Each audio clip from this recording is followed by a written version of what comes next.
Assalamu alaikum. My name is Rajesh and I'm from IT profession. My question is, why a religion for a peace?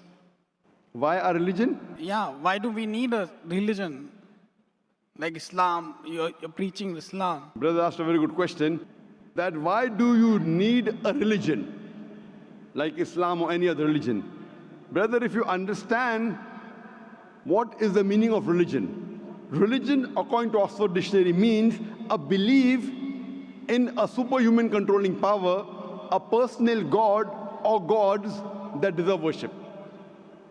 In Islam, the Arabic word used is deen. Deen in Islam means a way of life. So you ask me the question that why do you require a way of life? And why do you require to understand, as Oxford Dictionary says, religion means believing in God. So why do we have to understand God? The reason is that, brother, normally when you get a machine, if you get a machine, maybe a complicated machine, along with it you get an instruction manual. I'm asking the question, why do you require the instruction manual? Why? Why, brother? To understand. To understand, because you don't know the machine. If you allow me to call the human being the machine, you'll have to agree it is the most complicated machine on the face of the earth. So don't you think this requires an instruction manual? The last and final instruction manual for the human being, it is the glorious Quran. Like how you have the instruction manual written by the producer of that equipment, or the manufacturer, or the inventor. Our manufacturer, our producer, our creator is Almighty God. So He knows what is best for the human being. So based on this, Almighty God has given the rules and regulations. For example, when you buy a DVD player, it tells you if you want to play the DVD, insert the DVD, press the play button. If you want to fast forward, press the FF button.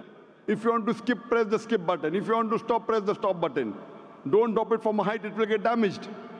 Don't immerse it in water, it will get spoiled. There's the instruction manual. Similarly, Allah subhanahu wa ta'ala, in the last and final instruction manual, the glorious Quran, has written the do's and don'ts for the human being.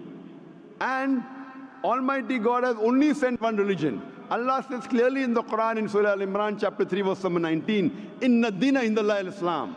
The only religion acceptable in the sight of Almighty God is Islam. But by the passage of time, whenever Almighty God sent an instruction manual, the manual in passage of time, it changed. And Allah subhanahu wa ta'ala knew that the human beings may not be able to grasp the complete message of the Quran as is mentioned in the Bible in the Gospel of John chapter 16, verse number 12 to 14. Jesus Christ, peace be upon him, says, I have many things to say unto you, but you cannot bear them now. For he, when the Spirit of truth shall come, he shall guide you unto all truth. Allah subhanahu wa ta'ala knows that 1400 years ago, at this time, now the human beings can grasp the last and final message. So Islam came in its complete form 1400 years ago, and the last and final revelation is the Quran. All the previous revelations, the basic message was the same: believing in one God, worshipping the true God, who does not have any image, doesn't have any idol. You have to prostrate. The basic message was the same. But because there were changes in the scriptures, Almighty God revealed the last and final revelation, the Quran.